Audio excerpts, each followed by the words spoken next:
kita tentunya segala musibah. Baik Bapak Ibu sekalian, untuk barokahnya kajian kita pada pagi hari ini, kita buka dengan sama-sama mengucapkan lafaz basmalah. Bismillahirrahmanirrahim. Bapak Ibu sekalian, mengulas sedikit ya, beberapa pekan lalu kita telah diisi kajian kita oleh Ustadz Dr. Agustiawan ya, berkenaan dengan tema menjadi pelopor kebaikan. Ya, beliau telah mengajarkan kepada kita begitu banyak ya hadis-hadis yang memotivasi kita untuk melakukan kebaikan ya. Kita diingatkan manakala kita mengajarkan kebaikan maka Allah memberikan pahala ya sebagaimana orang yang mengajarkan.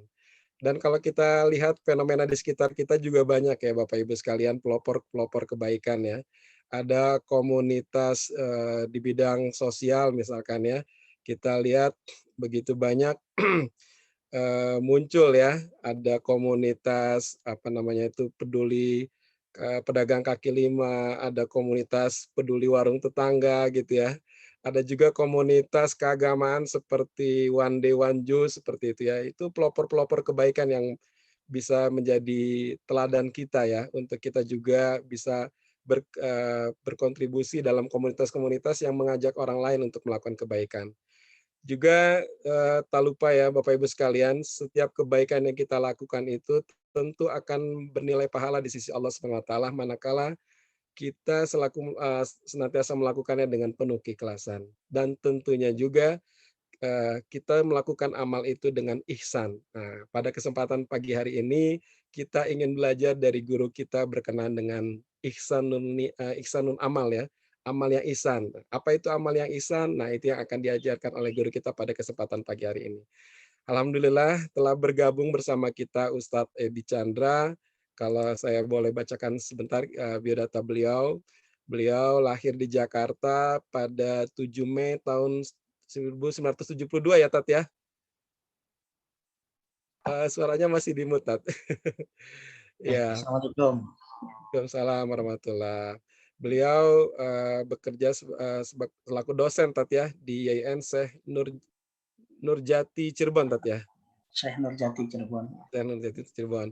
Dan beliau juga adalah pembina SMP Pesantren Quran Kayu Walang Cirebon dan juga pembina Majelis Bina Imani Provinsi Jawa Barat. Dan beliau adalah alumnus dari UIN Syarif Hidayatullah Jakarta. Alhamdulillah telah bergabung. Sehat Tat ya, alhamdulillah. Kita persilakan waktunya Tat 45 menit ke depan untuk memberikan tausiah kepada kami semua. Mangga Tat. Baik, nanti bisa share screen? Saya tanya paling bisa sih Tat, insya Allah biasanya. Ya.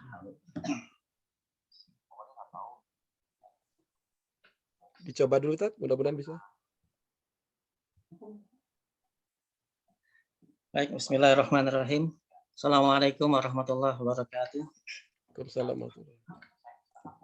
Alhamdulillah. Alladzi khalaqal mauta wal hayata liyabluwakum ayyukum ahsanu amala wa huwal azizul ghafur. Walladzi anzala sakinata fi qulubil mu'minin liyazdadu imanan ma imanihim. Asyhadu an la ilaha illallah wahdahu la syarikalah wa asyhadu anna sayyidana Muhammadan abduhu wa rasuluh la nabiyya ba'da. Allahumma fashalli wa sallim ala nabiyil karim sayyidina Muhammadin wa ala alihi wa sahbihi wa sallim tasliman katsira. Adada ma ahata bihi ilmuk wa hatta bihi qalamuk wa ahsahu kitabuk. Wallahu man sadatina Abi Bakr wa Umar wa Uthman wa Ali wa sahabati ajma'in wa tabi'ina wa tabi'ihim bi ihsanin ila yaumiddin. Ma'asyiral muslimin rahimakumullah, usini wa iyyakum bi taqwallah wa ta'atihi faqad faza muttaqun. Kama qala ta'ala, ya ayyuhalladzina amanu taqullaha haqqa tuqatih wa la tamutunna illa wa antum muslimun. Kaum muslimin jamaah Masjid Al-Ma'adin rahimakumullah, semoga senantiasa kita semua baik yang hadir secara virtual pada hari ini ya, maupun yang mungkin menyimak nanti di waktu-waktu yang lain ya, yang bisa menyimak siaran ini. Semoga Allah Taala senantiasa menjaga kita, menempatkan kita dalam riayahnya, dalam kebaikan, keselamatan, apatah lagi dalam situasi pandemi yang belum berakhir pada hari-hari ini, sehingga kita sangat berhajat ya, membutuhkan pertolongan, ya, perlindungan dan riayah dari Allah Subhanahu Wa Taala. Karena tidak lagi tempat bergantung, tidak lagi tempat kita untuk meminta perlindungan dari situasi yang demikian, ya, kecuali kepada Allah Subhanahu Wa Taala. Pada hakikatnya segala upaya yang kita lakukan, upaya medis, ya, upaya untuk menjaga protokol kesehatan, ataupun upaya yang lainnya, itu semua adalah merupakan sebuah wasilah yang harus kita kemas, kita bingkai dengan senantiasa bergantung, bertawakal, dan senantiasa mendekat kepada Allah. Hadirin rahimakumullah, di kesempatan pagi hari ini, insya Allah kita akan berdialog, berdiskusi, sharing berkaitan dengan satu tema yang dimintakan oleh panitia tentang dua hal yang menjadi hakikat kehidupan kita, yaitu ihsan dan fastabiqul khairat. Hadirin sekalian, saya mohon izin untuk menampilkan screen ya, barangkali untuk memudahkan kita untuk menyimak dan mengikuti materi ini.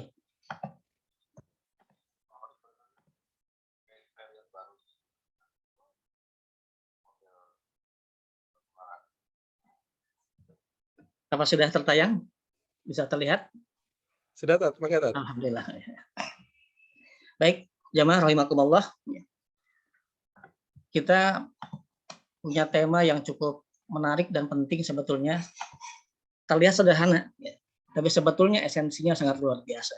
Karena pada dasarnya dua tema ini merupakan dua hal yang sangat esensial, yang substansial, dan sangat penting dalam kehidupan kita, sehingga saya memberikan satu subjudul dengan ungkapan hakikat kompetisi dalam kehidupan. Pada dasarnya kita senantiasa dalam kehidupan ini kan sering dituntut untuk berkompetisi dalam profesi kita, ya, dalam berbagai aktivitas kehidupan kita, sehingga seakan-akan sejak mulai kita masuk di usia sekolah dulu ya, sejak SD, SMP, sekolah menengah, kemudian tinggi, bahkan kemudian di dunia kerja, di profesi kita masing-masing pada hari ini, tempat kita kerja kita tuntut untuk senantiasa menjadi orang yang terbaik, ya, untuk berkompetisi menjadi orang-orang yang unggul, punya keunggulan, ya, punya keunggulan kompetitif. Nah, hari ini, pagi ini, insya Allah kita akan coba bersama-sama menelusuri apa hakikat dari kompetisi ini. Hadirin rahimakumullah, pagi tadi mungkin kita telah memulai hari kita dengan doa yang biasa kita baca bangun tidur ya. Alhamdulillahirabbil ahyana ba'dama amatana wa nusyur. Kita di pagi hari telah memulai hari dengan satu ungkapan, satu kesadaran bahwa kita bersyukur pada Allah Taala mengawali pagi karena telah dihidupkan kembali dari kematian yang semu, ya, dari tidur kita di malam hari. Ini melanjutkan juga doa kita sebelum tidur ya. Di malam hari itu kita juga berdoa biasanya bismika Allahumma ahya wa amut, dengan nama Allah, ya, dengan nama Allah kami hidup dan kami mati. Nah, dua hal yang penting dalam ungkapan dari doa kita menjelang tidur maupun bangun tidur kembali, di situ ada ungkapan kematian dan kehidupan. Kita punya kesadaran spiritual bahwa kita mengawali tidur kita, mengakhiri malam kita, mengakhiri hari kita dengan kesadaran bahwa kita hanya dihidupkan dan dimatikan karena Allah Taala. Begitupun ketika kembali kita memulai hari, memulai aktivitas, kita pun juga kembali dibawa pada kesadaran bahwa kita pun juga memulai hari dengan kesadaran bahwa Allah Taala lah yang menguasai kehidupan dan kematian. Karena kita bersyukur masih diberi kehidupan untuk selanjutnya beraktivitas dalam kehidupan sehari-hari. Nah, bahwa dua hal yang akan kita alami dan telah kita alami, ya, kehidupan dan kematian, ya, inilah sesungguhnya merupakan hakikat yang mendorong kita kemudian untuk selalu menjadi yang terbaik. Sesungguhnya hakikat kehidupan ini sebagaimana yang tercantum dalam surah Al-Mulk, ya, ayat 2, surah Al-Mulk, surah ke-67 ayat 2, menegaskan kepada kita bahwa sesungguhnya hakikat kehidupan ini, ya, dengan dinamikanya kehidupan dan kematian yang telah dan akan kita lalui, itu adalah pada dasarnya adalah dalam rangka untuk menguji kita sejauh mana kita mampu menjadi orang-orang yang terbaik amalan. Itulah sebabnya Allah Ta'ala memberikan sebuah penegasan dalam surah Al-Mulk. A'udzubillahi minasyaitonir rajim. Alladzi khalaqal mauta wal hayata liyabluwakum ayyukum ahsanu amala wa huwal azizul ghafur. Dialah Allah yang telah menciptakan kematian dan kehidupan. Kalau kita garis bawahi, Allah SWT mendahulukan al-mauta ketimbang al-hayata, kematian sebelum kehidupan. Karena memang pada sebelumnya kita telah dalam kondisi kematian, yaitu karena itu berasal dari benda yang mati sebelumnya. Itulah yang tergambar dalam surah Al-Baqarah ayat 28 ya. Kaifa takfuruna wa kuntum amwatan. Kaifa takfuruna billahi wa kuntum amwatan fa ahyakum. Tsumma yumitukum tsumma yuhyikum tsumma ilaihi turja'un.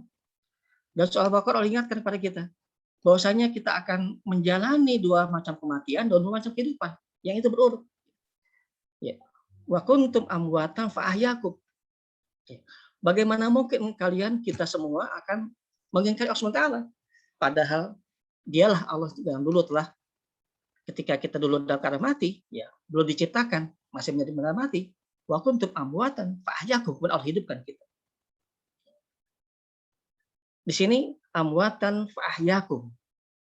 Dulu kita dalam keadaan mati, kemudian fa ahyakum, kemudian dihidupkan. Ini menggunakan fi'il madi, ya. Past present, past tense ya, tensesnya pakai pakai bentuk lampau ya, fi'il madhi ya. Wa kuntum amwatan fa ahyakum. Kemudian setelah itu kita akan menjalani juga dua proses kehidupan dan kematian lagi. Tsumma yumitukum tsumma yuhyikum. Kemudian Allah akan mematikan kalian dan menghidupkan kembali. Jadi kita akan kemudian setelah ini akan menghadapi kematian ya. Setiap orang ada ajalnya ya. Tapi kemudian setelah dimatikan, Allah akan bangkitkan untuk kehidupan yang abadi. Tsumma yuhyikum di akhir nanti. Hadirin rahimakumullah. Begitulah proses yang akan dan sedang kita lalui, yaitu kehidupan dan kematian.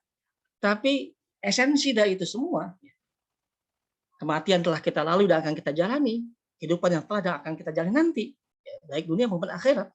Kedua-duanya esensinya adalah yaitu liyabluwakum ayyukum ahsanu amala. Untuk menguji kita, ya, siapa dan kita yang terbaik amalannya, ahsanu amal. Hadirin rahimakumullah. Kalau kita mengutip misalnya ungkapan dari tafsir Jalalain ya, ada yang menarik di situ ya. Bahwasanya apa yang dimaknai dengan ahsanu amala ya, apa yang dimaksud dengan siapa yang terbaik amalannya adalah yaitu atwa'u ilallah. Itu orang-orang yang paling taat kepada Allah.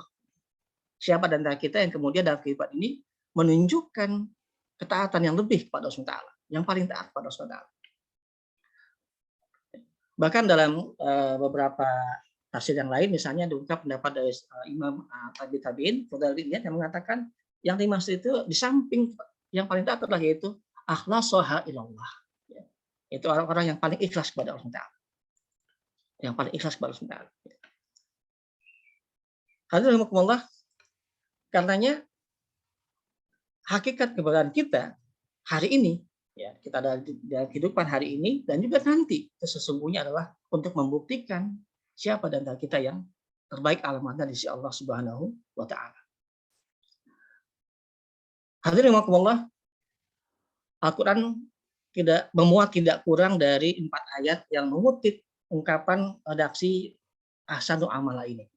Jadi ungkapan yang memuat kalimat ahsanu amala itu memuat dan tidak kurang 4 kali di Al-Quran.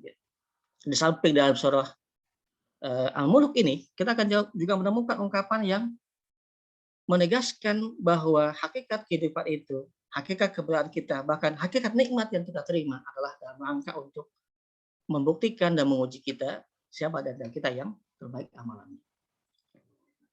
Terus sebabnya misalnya dalam surah Al-Kahfi ya, Ini dua surat, tadi surah Al-Mulk, sekarang surah Al-Kahfi, dua surah yang sangat agung, yang sangat luar biasa kandungannya, yang dianjurkan banyak kita baca.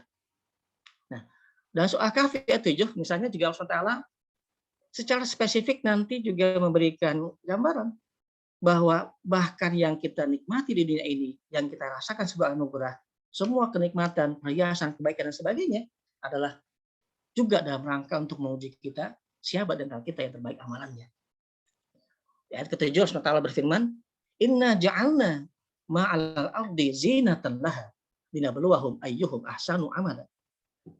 Sesungguhnya kami jadikan ma'al ardi, apa-apa yang ada di permukaan bumi ini, apa yang ada di bumi ini, zinatan laha, ya, sebagai perhiasan, ya, sebagai sesuatu yang dipandang baik, sesuatu yang menjadi kebaikan, sesuatu yang menjadi anugerah, nikmat dan sebagainya. Ya. Untuk apa esensinya? Linabluwahum ayyuhum ahsanu amala. Agar dengan itu, dengan berbagai kebaikan, kenikmatan, anugerah yang kita Allah berikan pada kita, Allah sediakan kepada kita, Allah tundukkan apapun yang ada di muka bumi ini, dalam kehidupan ini, buat manusia, buat kita. Dalam rangka untuk linabluwahum ayyuhum ahsanu amala. Hadirin rahimakumullah, kalau tadi di ayat surat Al-Mulk, Allah SWT menggunakan ungkapan khalaqal mauta wal hayata, Allah ciptakan kehidupan dan kematian, kematian dan kehidupan. Ya. Lebih global, ya, lebih luas ungkapannya. Maka pada ayat ini Allah persempit dengan sesuatu yang langsung kita rasakan dan kita bisa amati. Para mufasir kemudian banyak merinci apa-apa yang dimaksud dengan ma'al abdi itu. Ya. Segala sesuatu yang ada di muka bumi ini dalam kehidupan kita. Ya. Kita dianugerahi luar biasa yang sebagai bagian dari anugerah pada kita ada apa? Berbagai nikmat, ya. Ada tumbuh-tumbuhan, ada hewan, ada alam semesta yang begitu luas, ya. Ya, dengan segala anugerahnya, di sini ada sungai, ada air dan sebagainya. Bahkan juga termasuk berbagai anugerah yang ada di perut bumi, termasuk juga barang tambang, sumber daya mineral. Dalam tafsir Jalalain misalnya disebutkan, ya, dalam Jalalain Asyuti dan tafsirnya memberikan rincian ini, ya. Ma'al ardi itu apa yang dimaksud, ya? Bahwasanya Allah ciptakan, jadikan semua ada di muka bumi ini berupa hewan, tumbuhan, pepohonan, ya, sungai-sungai dan lain sebagainya, ya, dengan segala macam semua perangkat kehidupan Allah anugerahkan pada kita, sediakan untuk kita juga dalam rangka untuk linabluwahum ayyuhum ahsanu amala. Imam Sa'adi dalam tafsirnya juga memberikan rincian lebih lengkap lagi, lebih komplit, termasuk juga sumber daya alam. Disebutkan di situ ada minal ma'adin. Ya, ma'adin ini nama DKM kita, ya, Masjid Al-Ma'adin, barang tambang. Disebutkan di situ juga, ya, bahwasanya dirinci termasuk min dzahabin wa fiddatin. Baik itu juga berupa emas dan perak. Dan juga sumber daya mineral yang lainnya. Itu semua disediakan dalam rangka apa? Agar bisa kita manfaatkan dalam rangka menjaga dan meningkatkan kualitas kehidupan kita. Itu esensinya linabluwahum ayyuhum ahsanu amala. Alhamdulillah, dengan demikian, di samping dia merupakan substansi kehidupan, maka dia merupakan substansi dari kenikmatan yang Allah berikan kepada kita. Maka berbagai anugerah yang Allah berikan kepada kita itu merupakan batu ujian. Apakah kita mampu memanfaatkannya, mengoptimalkannya untuk bisa meningkatkan kualitas kehidupan kita yang lebih baik.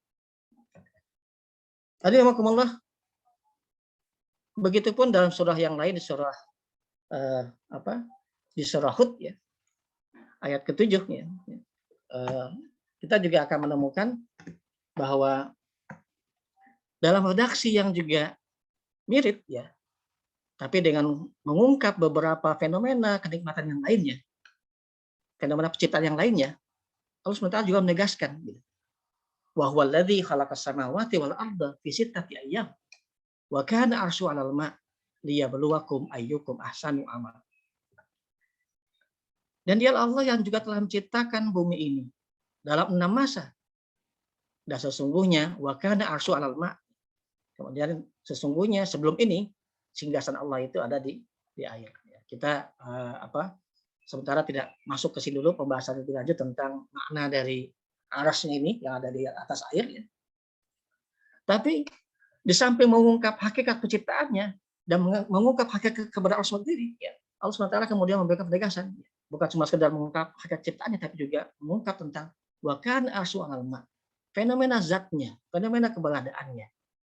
Dan itu semua kesadaran akan ciptaannya, kesadaran akan zat Allah SWT, itu kemudian adalah dalam rangka liyahtabirakum ayyukum ahsanu amala, untuk menguji kita. Dia berluakum dengan makna liyahtabirakum, bahwa Allah kemudian akan menguji kalian, menguji kita. Ayyukum ahsanu amala. Siapa yang amalnya lebih baik. Karenanya hadirin dari 3 ungkapan ayat ini, maka tergambar betapa agungnya misi kita dalam kehidupan. Misi kita untuk menuntaskan kewajiban kita, mensyukuri seluruh anugerah dan nikmat yang Allah berikan kepada kita. Dengan apa? Dengan melakukan perbuatan ihsan. Dengan ihsan, ahsanu amala. Berlaku dan berbuat dengan amal-amal yang terbaik.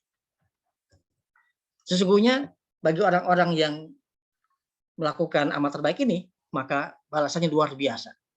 Allah gambarkan dan sesuatu yang global dan definitif, tapi ungkapannya sangat luar biasa, ya. Dan ungkapan masih di surah Al-Kahfi, ya, di ayat 30 ya. Innalladzina amanu wa amilus sholihat inna la nudhi'u ajra man ahsana amala. Maka sesungguhnya kata Allah, bagi orang-orang yang seperti tadi, ya, orang yang mampu mensyukuri, orang yang mampu menyadari hakikat kehidupan dan kematian, hakikat penciptaannya, apapun penciptaan Allah, ya, hakikat keberadaannya, maka bagi mereka yang kemudian beramal soleh, inna la nudhi'u ajra man ahsana amal. Sudah pasti kata Allah, kami tidak akan menyia-nyiakan balasan. Bagi siapa? Ini ada ungkapan man ahsana amala. Itu orang yang telah mengihsankan amal-amalnya, yang membuatnya jadi amal terbaik, yang membuatnya jadi amal-amal yang jauh lebih baik dan berkualitas. Ini akan kita bahas pada tema pagi ini. Hadirin rahimakumullah. Karena itu apa yang kita maknai dengan man ihsan ini? Saya mencoba membuat rangkaian mungkin pola pikir mindset, ya, yang menyatukan antara ungkapan ihsan dengan fastabiqul khairat ini. Hadirin rahimakumullah. Dalam deskripsi skema ini barangkali secara ringkas kita akan bisa memberikan sebuah gambaran bahwa pada akhirnya nanti kita dengan kesadaran pentingnya melakukan perbuatan ihsan, ya, maka kita pada akhirnya akan didorong untuk fastabiqul khairat, senantiasa berlomba-lomba dalam kebaikan, berkompetisi, memiliki keunggulan kompetitif. Nah, mengapa demikian?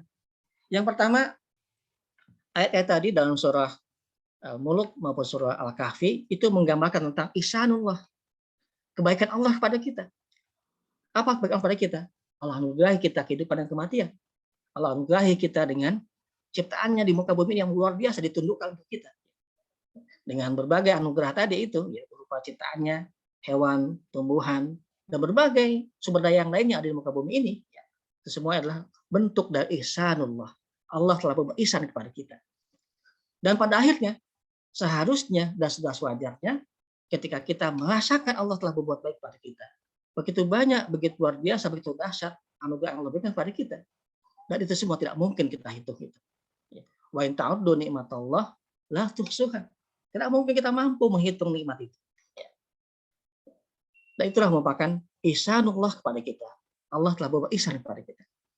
Karenanya inilah kemudian harus mendorong kita, mendasari motif kita untuk berbuat yang terbaik, berbuat ihsan. Dan situlah muncul keinginan untuk berbuat ihsan.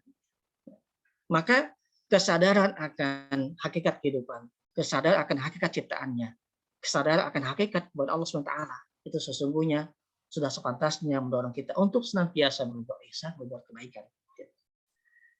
Ini yang pertama. Yang kedua, mengapa kita juga perlu berbuat ihsan? Karena Allah senantiasa akan mengawasi kita. Perhatikan dalam surat Al-Qasas ayat 77, Allah Ta'ala kemudian memberikan penegasan bahwa kita kemudian diwajibkan berbuat ihsan karena kita telah diberikan kebaikan Allah SWT. Ini ayat yang sering banyak dibahas dalam berbagai kesempatan. Tentang pentingnya kita menyikapi kehidupan secara proporsional. Secara Allah berfirman, wabtaghi fima ataqallahu ad-daral akhirah. wala tansa nasibaka minad dunya wa ahsin kama ahsanallahu ilaik. Inilah fungsi kita di muka bumi ada 4. Wabtaghi fima ataqallahu akhirah, maka carilah olehmu ya, apa-apa yang bisa menyamakanmu dalam kehidupan di akhirat nanti. Wala tansa nasibaka minad dunya, dan jangan lupakan bagianmu ya untuk di dunia ini. Yang kita gaskan ketiga, wa ahsin kama ahsanallahu ilaik, dan berbuat ihsanlah dan berlaku ihsanlah kama ahsanallahu ilaika, sebagaimana Allah telah juga berbuat ihsan kepada. Ihsannya Allah kepada kita itu sudah diungkapkan ya. Betapa kita diberikan kehidupan ya. Pagi ini kita sudah Allah hidupkan kembali setelah dimatikan sementara dalam satu malam. Itu sebuah ihsan Allah yang pertama yang kita rasakan pagi ini. Ihsan yang kedua kita rasakan hari ini kita juga mulai dengan aktivitas kebaikan. Kita melakukan aktivitas majlis taklim meskipun secara virtual. Setelah menunaikan ibadah subuh, salat subuh dan sebagainya. Dan seperangkat kebaikan lainnya akan kita rasakan dalam hari ini dan ke depan. Begitu banyak nanti akan kita rasakan anugerahnya sepanjang hari ini dan seterusnya. Wa ahsin kama ahsanallahu ilaika. Dan berlaku ihsanlah. Kemudian apa batasan ihsannya? Wala tabghil fasada fil ardh. Dan jangan kemudian kalian membuat kerusakan di muka bumi ini. Innallaha la yuhibbul mufsidin. Maka tolak ukur dari kisah kita adalah dibatasi dengan jangan membuat kerusakan di muka bumi. Hadirin rahimakumullah, karenanya dalam konteks ini maka pagi ini kita kembali perkokoh, kita tingkatkan kesadaran kita, motivasi kita untuk mempertebal perilaku ihsan, ihsanul amal. Sehingga kemudian sepanjang aktivitas ke depan dan hari-hari ini, ya, baik aktivitas nanti di pekerjaan kita, di profesi kita, di kantor kita, ataupun ke aktivitas yang lainnya, itu akan kita lakukan dengan cara yang ihsan. Nah, maka kita mulai dengan ihsanun niyah, mengihsankan niat kita. Kita perbaiki motif kita. Apa niat ihsan itu? Niat semata-mata kita memulai pagi hari ini dengan kebaikan, mencari untuk Allah. Niat untuk mengisi hari kita pada aktivitas berikutnya setelah ini, sepanjang hari, dan hari berikutnya dengan niat untuk mencari ridha Allah. Untuk mendapatkan qimatul ibadah. Karena sesungguhnya kehidupan kita itu dituntut untuk semata-mata beribadah. Sebagai tegaskan dalam surah Az-Zariyat 56, "Wa ma khalaqtul jinna wal insa illa liya'budun." Sesungguhnya kita diciptakan Allah itu bukan untuk yang lain-lain, tapi untuk beribadah. Betul kita punya keinginan untuk mencari harta. Betul kita juga punya keinginan untuk meningkatkan posisi kedudukan sosial dan sebagainya. Betul kita juga punya keinginan untuk meningkatkan kualitas kehidupan. Tapi semua itu harus dibingkai dengan qimatul ibadah, dengan nilai ibadah, dengan kerangka ibadah, dengan kerangka untuk mengabdi kepada Allah, untuk mencari ridha Allah Subhanahu wa taala. Hadirin rahimakumullah, kalau kita telah memulai dengan ihsanun niyah, mengikhlaskan niat kita, mengihsankan niat kita, maka insya Allah ini menjadi fondasi yang baik bagi kita untuk menjalani dan menerapkan perilaku ihsan yang berikutnya. Kalau demikian halnya, bagaimana cara kita kemudian beramal ihsan itu? Yang mana yang dimaksud dengan ihsan, ahsanul amal itu? Ihsanul amal itu. Paling tidak ada 2 indikator yang bisa kita gunakan untuk menilai apakah amal-amal kita, perilaku kita sudah ihsan atau belum. Apakah sudah masuk kategori ahsanul amalah sudah atau belum. Apakah sudah berlaku ihsanul amal atau belum. Nah, yang pertama adalah yang perlu kita jadikan sebagai sebuah karakter dalam kehidupan kita adalah indikator al-itqan. Itqan ini bisa diartikan mudahnya adalah barangkali diantaranya diartikan sebagai itqan itu cermat, teliti, profesional, berlaku sesuai dengan sesuai dengan ketentuannya, prosedurnya, melakukan yang terbaik dan sebagainya. Al-itqan. Dan indikator ini dapat kita terapkan untuk seluruh jenis amal kehidupan kita, baik amal ibadah mahdhah maupun ibadah ghairu mahdhah. Baik dalam amal sifatnya spiritual maupun juga yang non spiritual, yang berkaitan dengan muamalah, berkaitan dengan pekerjaan kita juga barangkali, berkaitan kewajiban kita sebagai seorang pegawai, seorang peneliti. Hadirin rahimakumullah,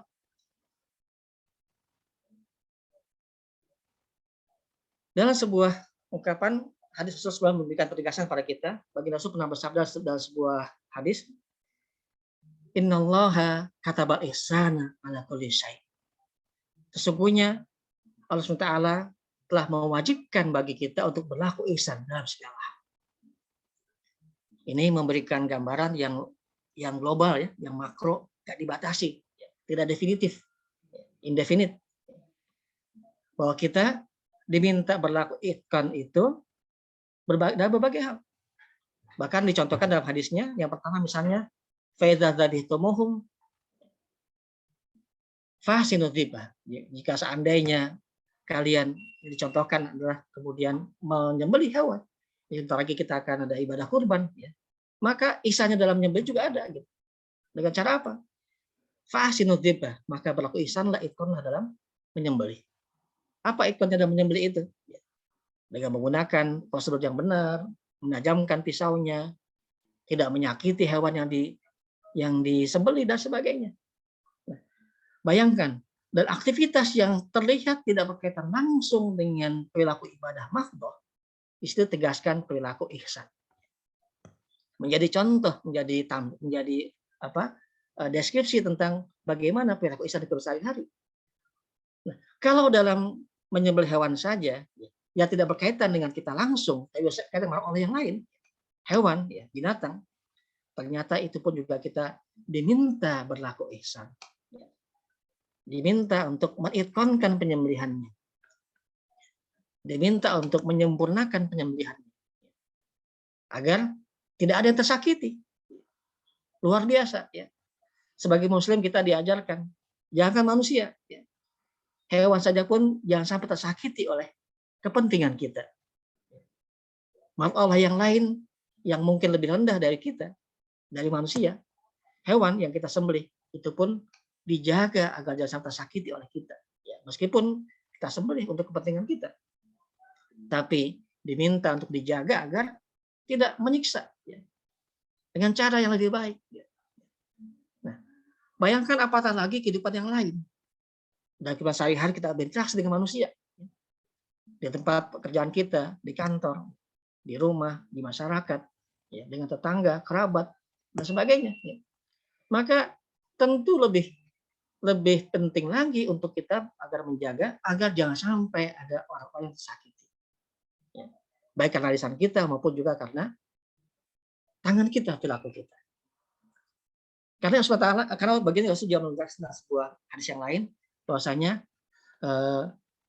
di antara kebaikan seorang muslim adalah yaitu bahwa kita mampu kemudian menyelamatkan orang lain, menjaga orang lain agar selamat dari tangan kita dan lisan kita. Hadirin rahimakumullah, itqan juga punya makna profesional dalam berbagai bidang. Maka kalau kita misalnya berprofesi sebagai seorang pegawai, seorang peneliti, seorang karyawan, pekerja dan sebagainya, maka itu pun juga berarti termasuk dalam kategori aspek kehidupan yang perlu kita berlaku itqan di situ. Dengan sendirinya, tuntutan profesi kita sekaligus diwarnai dengan tuntutan moralitas kita, aspek spiritual kita. Ya, spiritual di situ masuk. Bahwa dia bukan cuma kewajiban pekerjaan, bukan cuma kewajiban profesi, tapi diikat dengan kewajiban moralitas karena Allah SWT. Bahwa Allah mewajibkan kita berlaku profesional, berlaku ihsan, berlaku itqan. Bahkan tidak hanya sekedar itu. Ditegaskan dalam ungkapan yang lain, innallaha yuhibbu ahadakum ay ya'mal amalan ayyutqinahu. Bahkan Allah SWT akan mencintai seseorang, ya, di antara kalian yang jika dia bekerja, dia beramal, berkarya, berkontribusi, maka itu dilakukan dengan ayyutqinahu. Dia membuatnya jadi itqan. Dia menjadikannya profesional. Dia menjadikannya menjadi amal yang terbaik. Menjadi karya yang terbaik. Menjadi suatu produk yang terbaik. Proses yang terbaik. Sehingga hadirin Allah, Bapak-Ibu sekalian, ya. Maka kalau kita hari ini bekerja di kantor, ya, bekerja di tempat-tempat lain, apapun profesi kita, apapun jabatan kita, apapun kedudukan kita, ruang-ruang kehidupan manapun yang kita jalani, maka itu sesungguhnya merupakan sarana kita untuk mendekatkan diri kepada Allah Subhanahu wa taala. Dengan cara apa? Dengan cara berlakulah profesional sebagai seorang pekerja, pegawai, peneliti, dan sebagainya. Dengan cara apa? Hasilkanlah karya terbaik. Lakukan dengan cara terbaik. Jadilah teladan di tempat kita masing-masing. Siapapun kita, apapun kita, apapun profesinya, dimanapun jabatan kedudukannya, maka kita semua punya kewajiban yang sama untuk menjaga keikonan setiap pekerjaan yang kita lakukan. Tentu akan luar biasa. Kalau banyak orang lain barangkali dia bekerja profesional karena tuntutan pribadi, tuntutan profesi. Tapi kita sebagai muslim, kita bingkai dengan niat untuk berlaku ihsan. Maka luar biasa, ya. Kita dapat prestasi, kita dapat kebaikan di dunia, tapi sekaligus mendapatkan kebaikan di akhirat. Kenapa? Karena dibingkai dengan niat kata Allah untuk berlaku ihsan dalam segala pekerjaan kita. Jadi berlaku profesional ini bukan cuma kewajiban profesi, tapi kewajiban kita sebagai seorang hamba. Kewajiban kita sebagai seorang muslim. Kewajiban kita agar menjadi seorang yang muhsin. Orang-orang yang senantiasa berlaku muhsin. Innallaha yuhibbul muhsinin. Dalam banyak ayat kita akan temukan, berulang-ulang Allah menggambarkan, Allah tegaskan bahwa sesungguhnya Allah menyukai orang-orang yang berlaku ihsan. Innallaha yuhibbul muhsinin.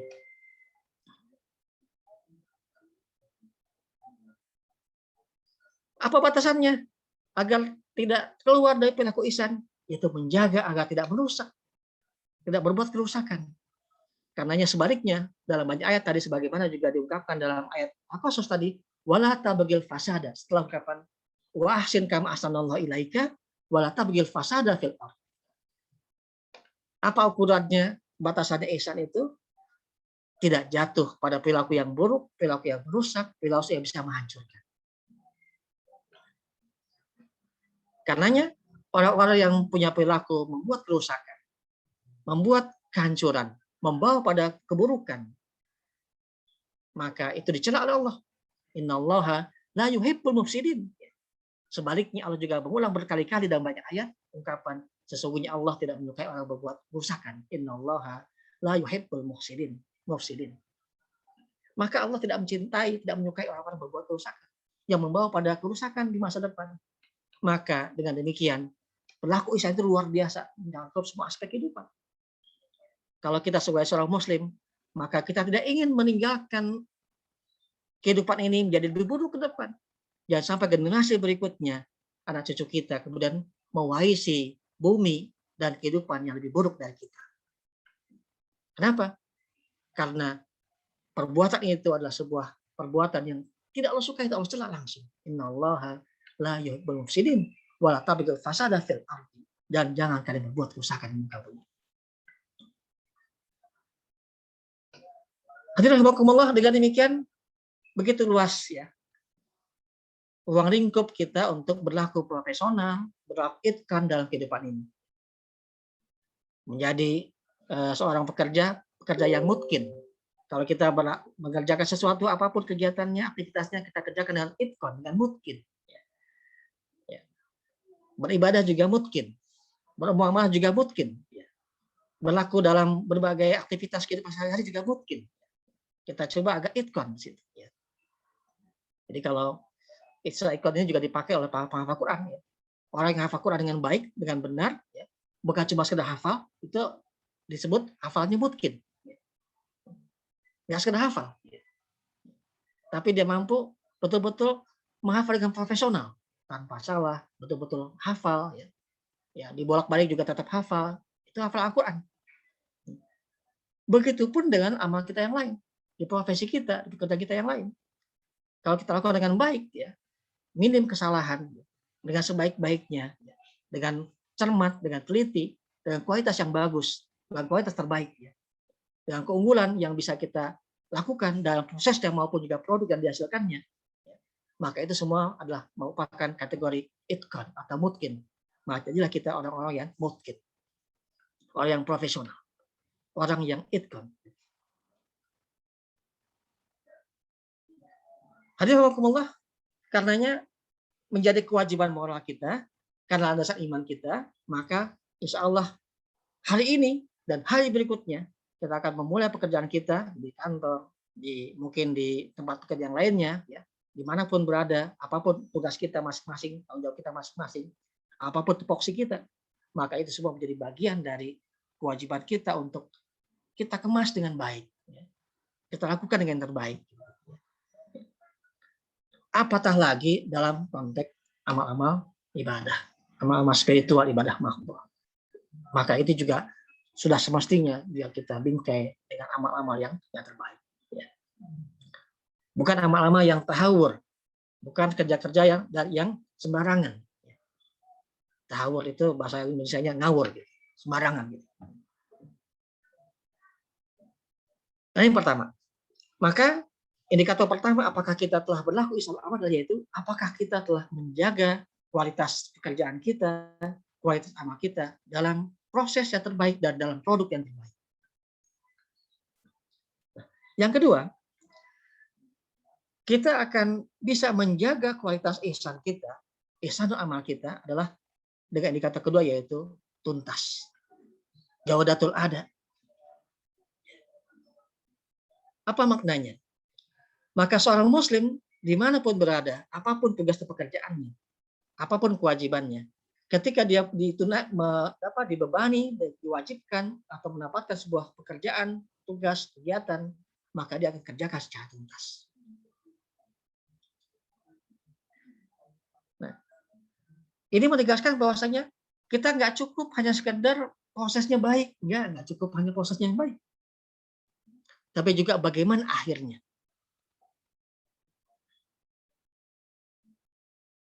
Kita sangat menyadari betul, hadirin rahimakumullah, bahwasanya dalam berbagai aspek kehidupan kita, termasuk dalam masalah amal kita, bukan cuma prosesnya yang baik, bukan cuma aktivitas di antaranya saja yang baik, tapi juga dituntut baik juga di akhirnya. Sesungguhnya sebaik-baik amal adalah yaitu khawatimuha. Penutupnya, ujungnya. Jadi ujungnya juga harus baik. Ini ibarat barangkali Bapak Ibu sekalian, ya, kalau ini kalau dalam dunia olahraga nih, ya, di sepak bola, sekarang Bapak-bapak barangkali banyak yang sedang mengikuti menyimak juga berita-berita Piala Eropa, ya. Dan sepak bola itu juga kita bisa mengambil pelajaran juga dari situ. Itu nggak cukup orang yang pintar ngegocek, pintar ngoper bola, pintar mempertahankan bola di tengah dan sebagainya. Tapi ukurnya apa nanti? Ujungnya adalah yaitu bisa ngegolin tidak, finishing touch-nya. Walaupun sepanjang waktu menguasai permainan, tapi kemudian tidak bisa membuat gol, maka nggak bisa menang. Maka demikian pula halnya, ya. Kalau kita bekerja, ya, menunaikan suatu kewajiban kita, kewajiban profesi, kewajiban amal-amal yang lain, maka tuntaskan sampai akhir. Dituntut finishing touch-nya. Tetap berlaku itqan sampai akhir. Betapa tidak? Karena banyak dalam fenomena kehidupan kita akan kita temukan orang-orang yang pada awalnya berbuat kebaikan, tapi kemudian belum tentu husnul khotimah di akhir kehidupannya. Kalau tidak pandai menjaga, kalau tidak pandai dan tidak mawas diri. Tapi sebaliknya, betapa banyak juga orang-orang yang pada awalnya berlaku buruk, terlihat buruk, tapi kemudian Allah beri hidayah dia. Dia punya kesadaran, mawas diri, dan sebagainya. Maka dia bisa mengakhiri kehidupan dengan husnul khotimah. Karena itu itulah kemudian betapa kita juga diajarkan senantiasa meminta dan berdoa untuk mendapatkan Allahumma inna nas'aluka husnal khatimah. Agar Allah anugerahkan kita husnul khatimah. Karenanya dengan demikian refleksi kita untuk seluruh aktivitas kehidupan kita juga demikian. seorang pekerja, karyawan, peneliti, kalau dia bekerja, ujungnya apa? Apa produknya? Apa outcome-nya? Apa output-nya? Misalnya seorang peneliti, ya, dia harus membuat laporan, ya, lapor risetnya. Walaupun panjang penelitiannya, bagus seperti prosesnya, tapi kemudian kalau nggak ada laporannya, tidak didiseminasikan, itu belum quick-count, belum profesional. Nggak bisa dinikmati, nggak punya manfaat yang lebih untuk kehidupan ini. Tapi ketika kita terlibat dalam aktivitas riset penelitian misalnya, ya, prosesnya kita perbaiki dengan kualitas terbaik, ya, dengan prosedur terbaik, ya, dan kemudian kita sajikan dengan cara terbaik juga dalam bentuk reportnya, dan didiseminasikan dengan cara yang terbaik. Ini juga tuntutan dari profesi kita. Nah, ini kita lakukan tidak hanya sekedar sebagai sebuah kewajiban profesi, tapi juga kewajiban karena Allah SWT. Nah, inilah dimaksud dengan jaudatul ada, ya, finishing touch atau berlaku tuntas. Ketuntasan seperti inilah yang kemudian dituntut dan hari ini menjadi sebuah bagian dari paradigma dalam pendidikan kita, paradigma dalam pola pendidikan sistem kita. Kita mengenal dalam kurikulum kita itu namanya mastery learning, kurikulum yang tuntas, pembelajaran tuntas. Sehingga kita biasakan semua amanah yang kita miliki, kewajiban kita, proses belajar kita, semua yang tuntas. Sampai setitik di mana dia bukan titik dari yang dituntut, yang diharapkan menjadi hasil dari setiap aktivitas itu. Kalau kita mengkaji Islam, sama. Kajilah dengan tuntas. Jangan setengah-setengah. Kalau kita beribadah, ibadah yang tuntas. Sampai khawatimuha, sampai pada penutupnya, sampai pada ujungnya. Maka komitmen kita menjadi muslim juga demikian halnya. Berkomitmenlah sebagai muslim untuk mendapatkan husnul khatimah. Kita jaga prosesnya, kita perbaiki terus prosesnya, continuous improvement. Kemudian kita upayakan agar berujung dengan husnul khatimah. Nah, hadirin Bapak sekalian, dua inilah menjadi indikator utama dari bagaimana kita menilai diri kita, menjaga diri kita agar senantiasa berlaku ihsan. Kalau kedua hal ini bisa kita jaga, kita lakukan, bisa kita penuhi, maka setelah itu ada yang ketiga yang harus kita lakukan, yaitu fastabiqul khairat. Inilah ujung dari prosesi ihsan kita. Inilah ujung dari prosedur keihsanan kita, membawa kita kemudian tidak cuma dengan cara yang terbaik, tapi juga kemudian kita berlomba-lomba masing-masing juga agar mendapatkan yang terbaik, berlaku yang terbaik. Pas tadi itu dua hal yang sama, yang semakna, tapi saling memperkuat. Karenanya dalam ungkapan misalnya kita akan menemukan Al-Quran, Allah SWT memberikan sebuah penegasan bahwa perilaku ini fastabiqul khairat itu dimuat tidak kurang 2 kali dalam Al-Quran. Misalnya yang pertama dalam surah Al-Baqarah, ayat ke-152 ya. Allah SWT berfirman, walikulli wijhatun huwa muwalliha fastabiqul khairat. Setiap segala sesuatu walikulli wijhatun ada arahnya, ada orientasinya, ada tujuannya, ada maksudnya. Meskipun ayat ini sebetulnya asbabun nuzulnya ada berkaitan dengan perubahan kiblat, ya, arah Ka'bah kita. Jadi ayat ini sebetulnya masih rangkaian dengan ayat tentang perubahan kiblat. Awalnya dulu, ya, Rasulullah SAW dengan para sahabat ketika itu di awal-awal risalah itu turun, sholatnya menghadap ke Baitul Maqdis, Masjid Al-Aqsa. Tapi kemudian dengan turun rangkaian ayat ini, termasuk ayat yang satu ayat ini, itu adalah kemudian Allah perintahkan untuk mengubah arah kiblat ke Masjidil Haram. Dan sebagai salah satu penegasan bahwasanya walikulli wijhatun huwa muwalliha. Masing-masing umat itu ada maksudnya, ada arahnya.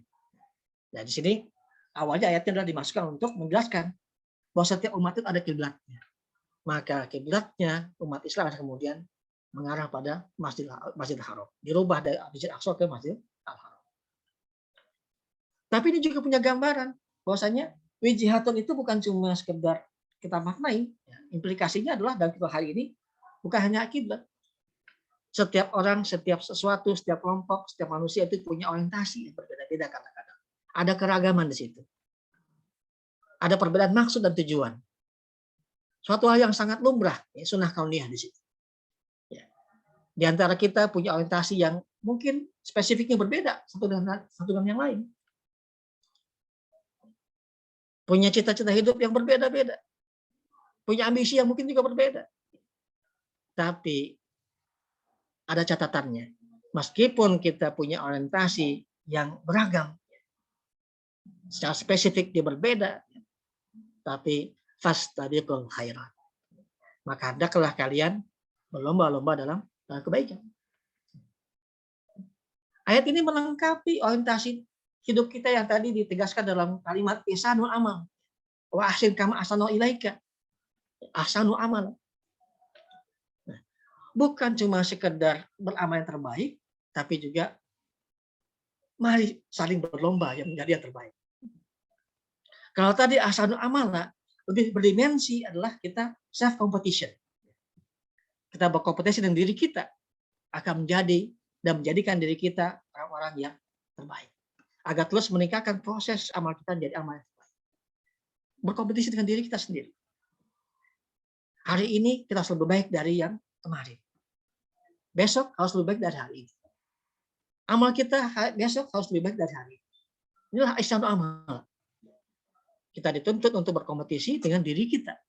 Untuk terus meningkatkan kualitas diri kita dalam berbagai bidang kehidupan, dalam spiritual, dalam keimanan, dalam ibadah, dan sebagainya.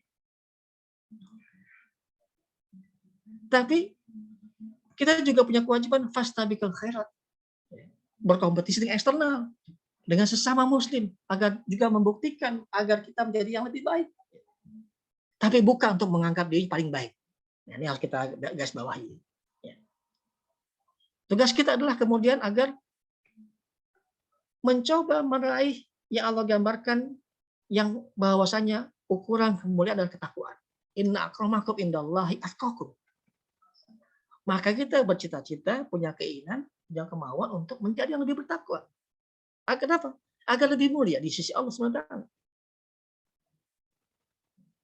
Disitulah makna dari fastabiqul khairat. Kita berlomba-lomba dengan sesama muslim, dengan yang lainnya, siapapun, untuk menjadi yang paling takwa. Itu yang menjadi yang lebih mulia di sisi Allah. Fastabiqul khairat. Tentu saja, makna ini jangan disalahartikan. Kita harus menjadi yang terbaik, punya cita-cita yang terbaik, tapi tidak boleh menganggap kita paling baik. Dalam surah An-Najm diungkapkan ya, fala tuzakku anfusakum huwa a'lamu bimanittaqal. Maka jangan kalian tazkiyah diri kalian sendiri dengan anggapan paling bertakwa. Fala tuzakku anfusakum. Jangan kalian tazkiyah diri Anda, anggap diri Anda, besarkan diri Anda, sucikan diri Anda, anggap diri suci. Kenapa? Huwa a'lamu bimanittaqal. Karena dialah Allah yang lebih mengetahui siapa yang lebih bertakwa.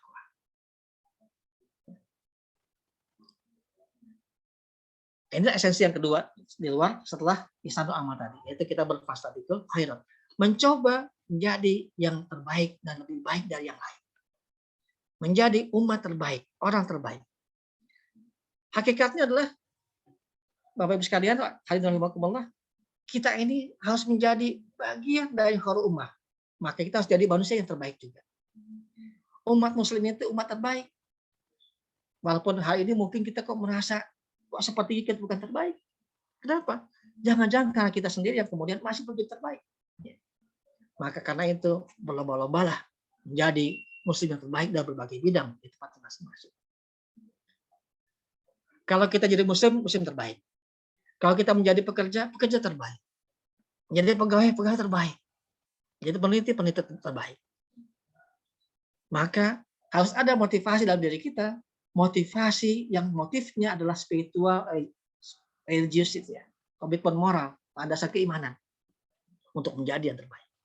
Kenapa? Kuntum khair ummatin ukhrijat linnas. Karena kita adalah umat terbaik.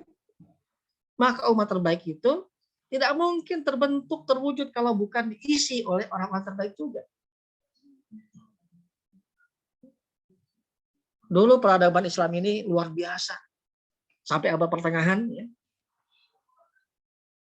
kita adalah umat terbaik. Yang terbukti waktu itu.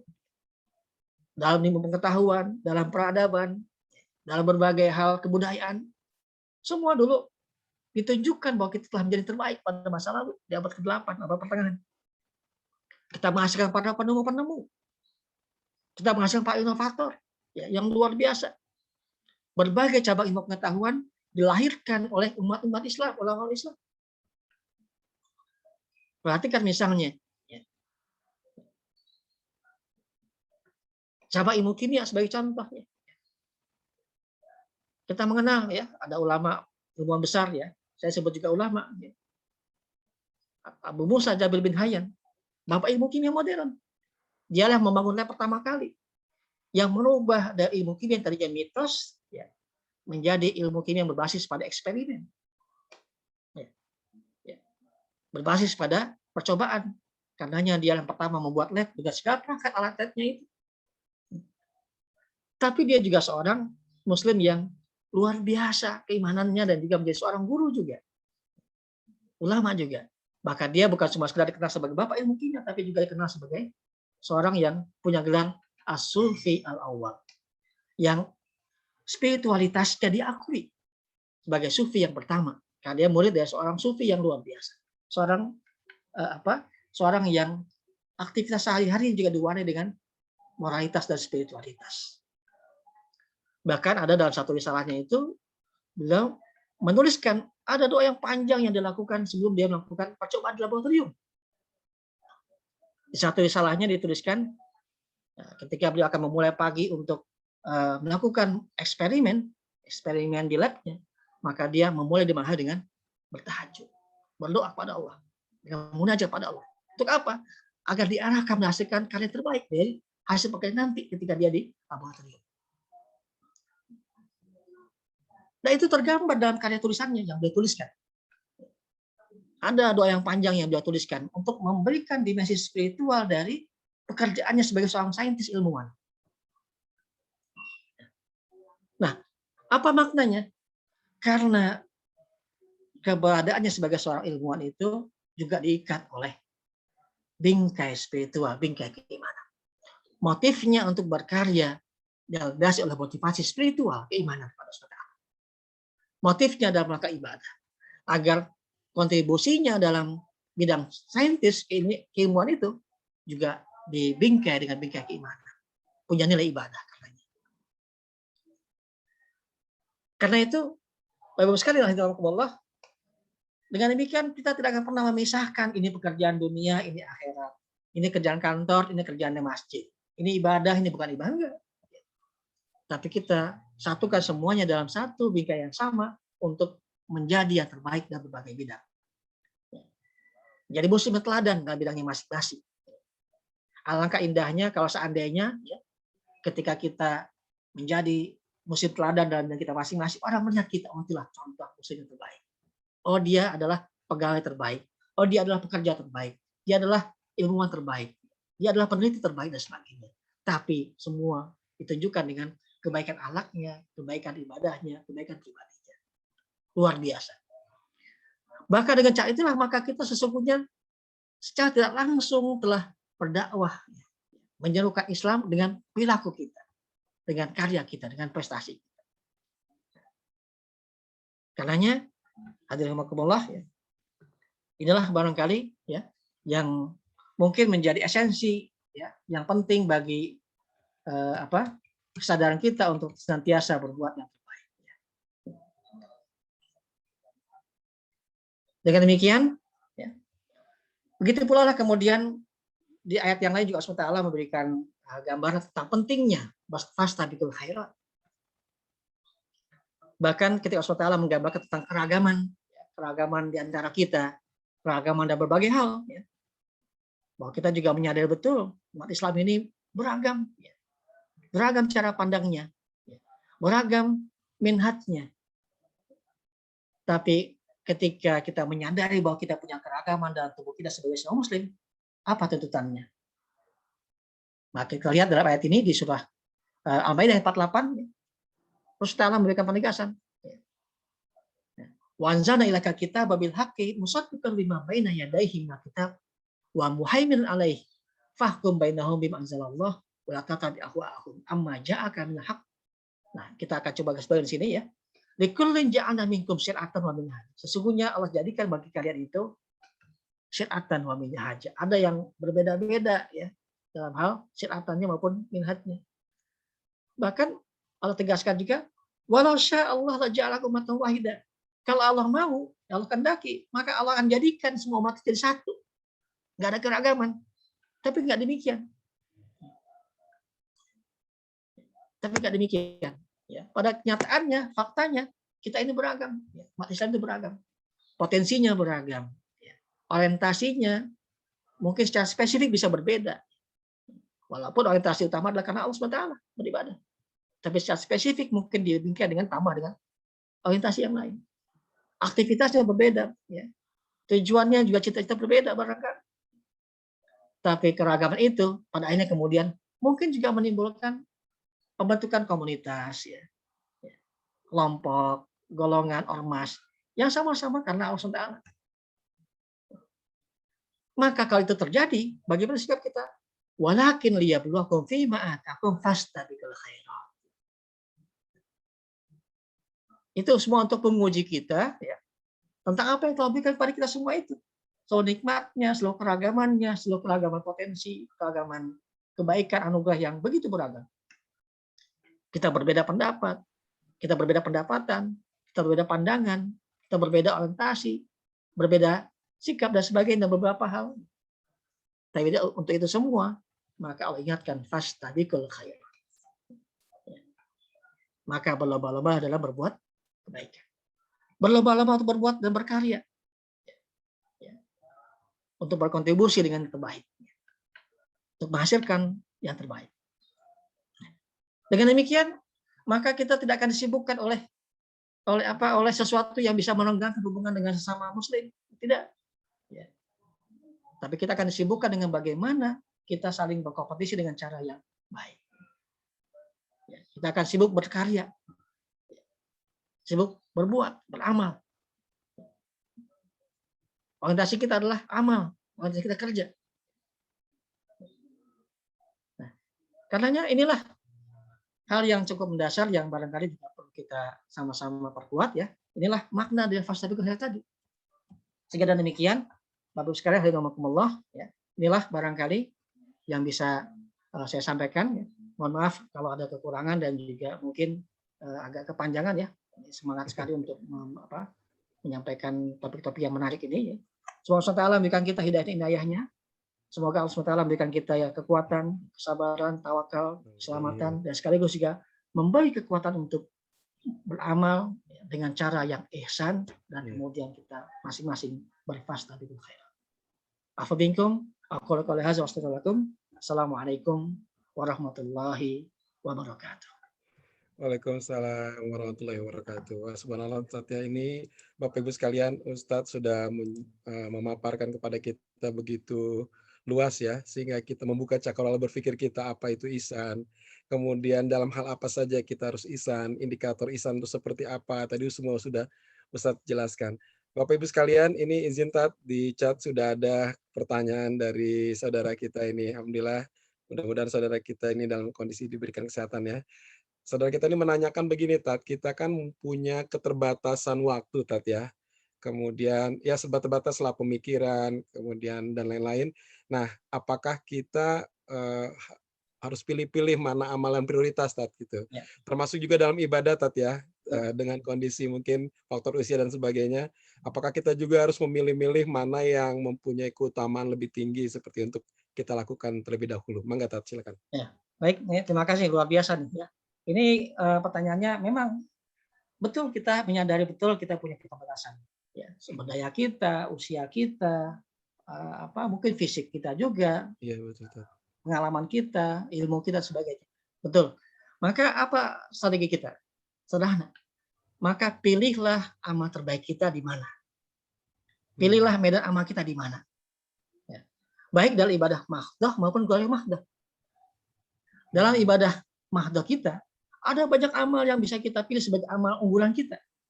Maka pilihlah amal unggulan kita. Ya. Tapi jangan sampai tidak punya satu amal unggulan. Ya. Yang merasa bisa lebih optimal, misalnya satu amal ya tanpa meninggalkan amal yang lain, maka pilih amal yang jadi amal unggulan. Misalnya, aduh saya kayak lebih cocok nih, lebih lagi pasnya tilawah, silakan tilawah, unggulkan tilawah itu.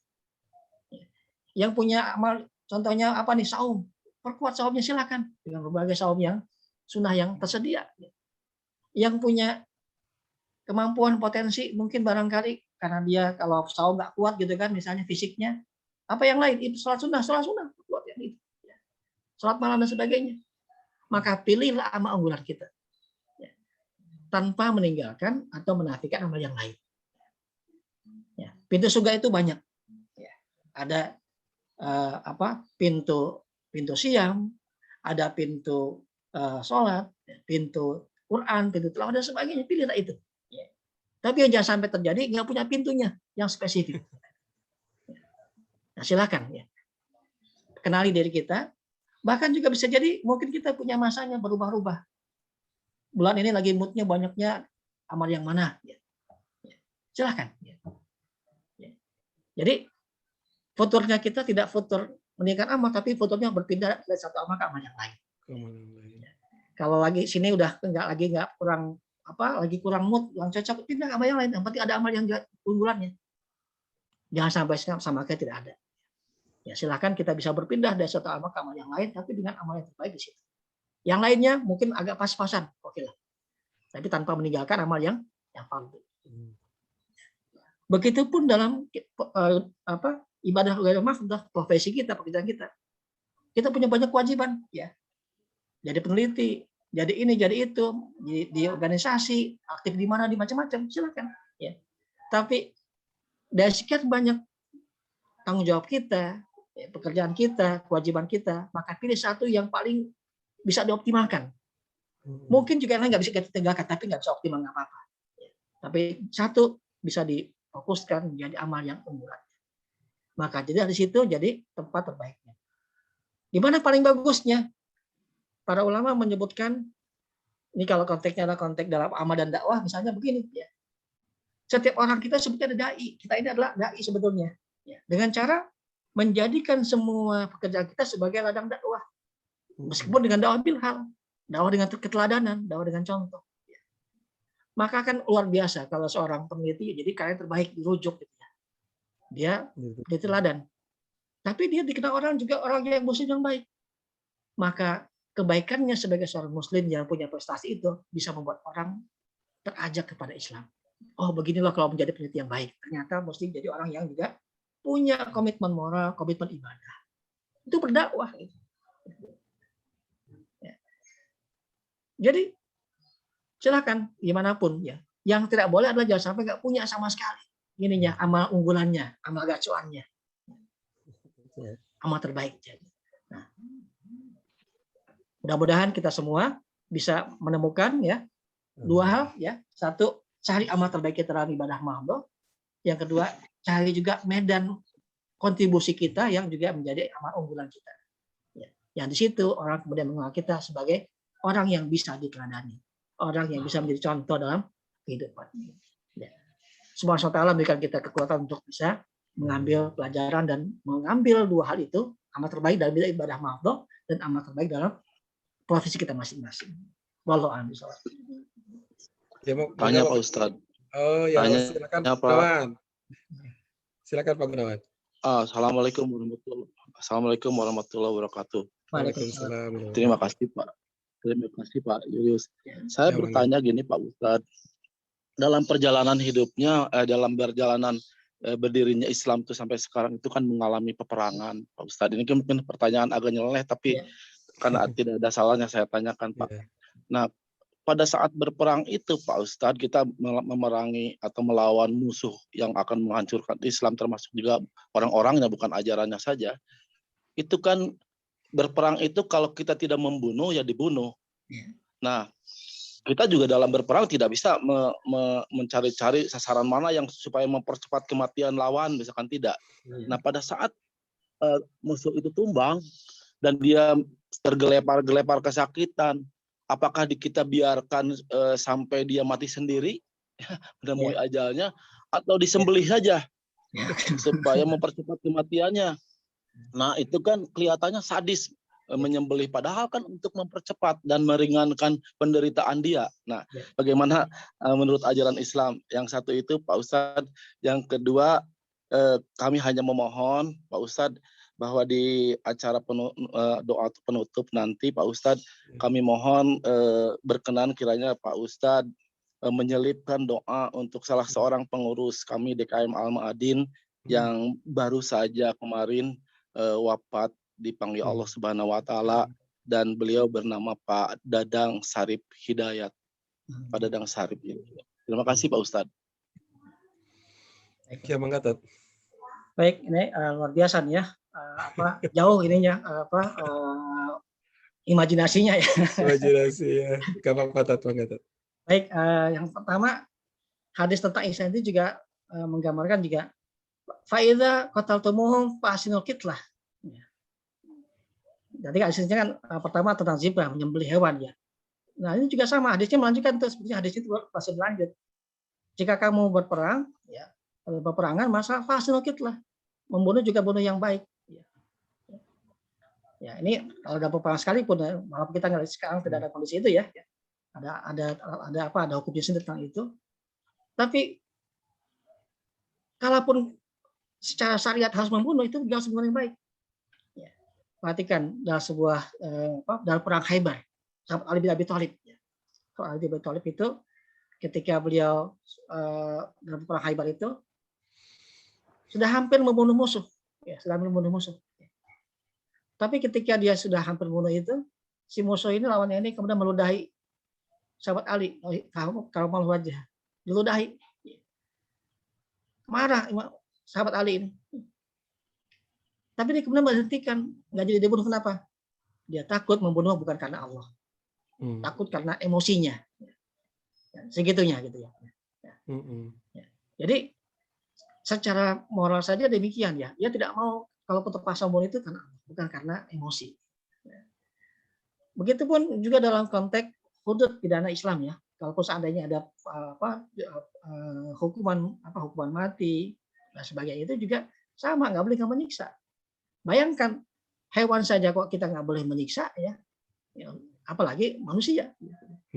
Meskipun itu musuh gitu. Perhatikan adab Islam dalam peperangan di berbagai sejarah Islam itu luar biasa. Ya. Jangankan manusia, tumbuhan saja pun, pohon saja nggak boleh ditebang, dipotong sembarangan, nggak boleh. Itu tumbuhan, apalagi manusia. Ya. Jadi adab-adab Islam itu luar biasa. Apalagi kemudian seandainya ya kemudian musuh gitu kan, saatnya ternyata dengan caranya bisa boleh dibunuh, maka nggak boleh juga disiksa. Terlarang dalam adab-adab perang Islam itu dibakar, disiksa, nggak boleh. Jadi itulah adab Islam luar biasa, sangat indah sebetulnya. Cuma mungkin kadang ini bisa menimbulkan salah paham. Suka disalahpahami. Tapi inilah mudah-mudahan ya luar biasa. Cuma memang barangkali juga kita seringkali agak terpukau dengan deretan sejarah peperangan dalam Islam yang begitu panjang ya. Karena memang ini mungkin salahnya kita juga sih, baca buku sejarahnya isinya perang semua. Ya. Padahal sebetulnya yang dimaksud sejarah peradaban Islam itu nggak hanya peperangan, nggak hanya pergantian kekuasaan dan jabatan, kekhalifahan saja, tapi juga disitulah ada transformasi peradaban.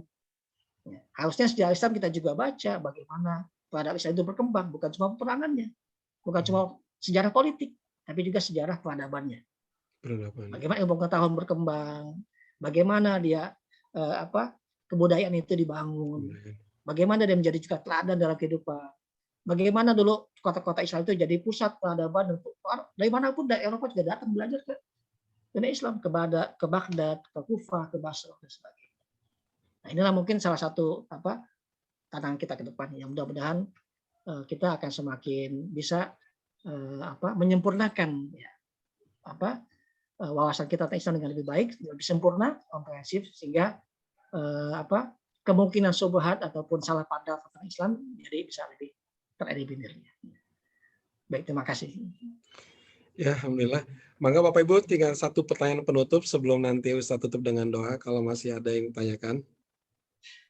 Tidak ada lagi. Ya, alhamdulillah ya. Luar biasa Bapak Ibu sekalian. Tadi Ustadz sudah menjelaskan kepada kita tentang orientasi amal ya.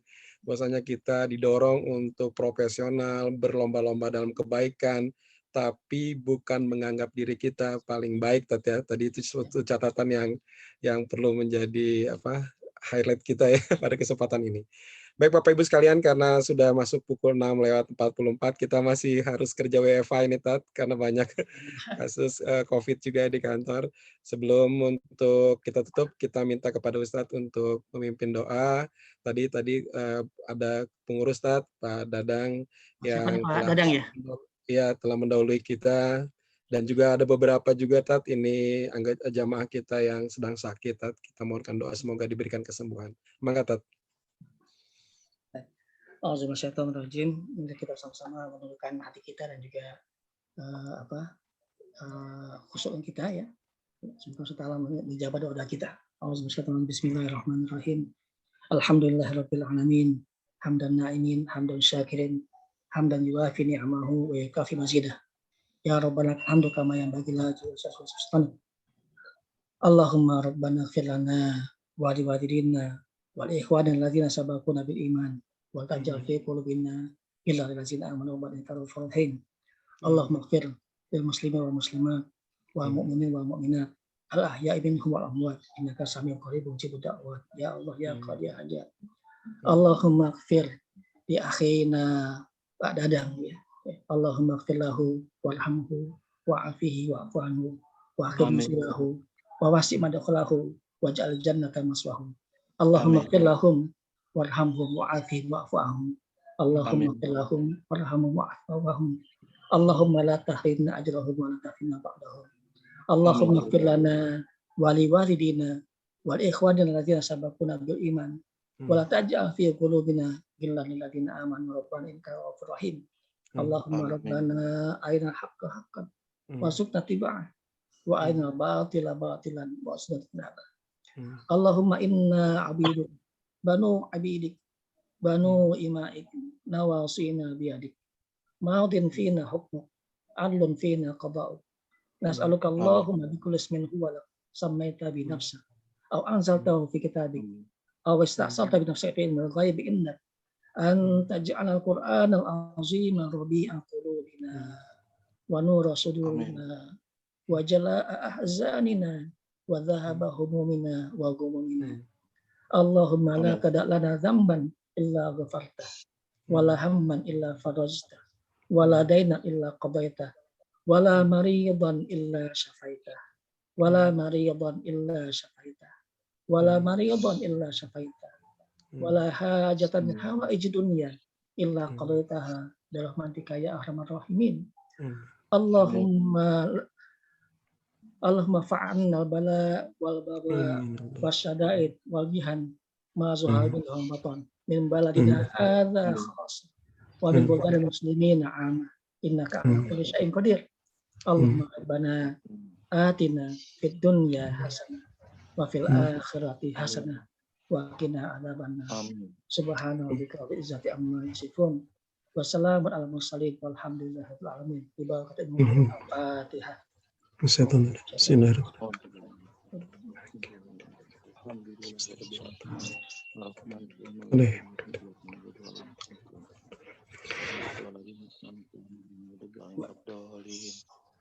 Amin. Alhamdulillah Bapak Ibu sekalian, semoga dengan doa yang dipimpin oleh Ustaz tadi, Allah mengijabah ya doa-doa kita, Allah pelihara kita, dijauhkan dari segala musibah. Sekali lagi kami mohon maaf Bapak Ibu dalam pelaksanaan kajian ini kalau ada yang salah. Dari kami mohon maaf juga. Kita tutup sama-sama dengan mengucapkan lafaz hamdalah dan doa kifaratul majelis. Alhamdulillahirabbil alamin. Subhanakallah. Allahumma wa bihamdika asyhadu an la ilaha illa anta astaghfiruka wa atubu ilaik. Wassalamualaikum warahmatullahi wabarakatuh. Sampai jumpa pekan depan Bapak Ibu sekalian. Waalaikumsalam warahmatullahi wabarakatuh. Baik, terima kasih saya pamit semuanya ya. Khairan kasih Ustaz. Assalamualaikum. Assalamualaikum warahmatullahi wabarakatuh.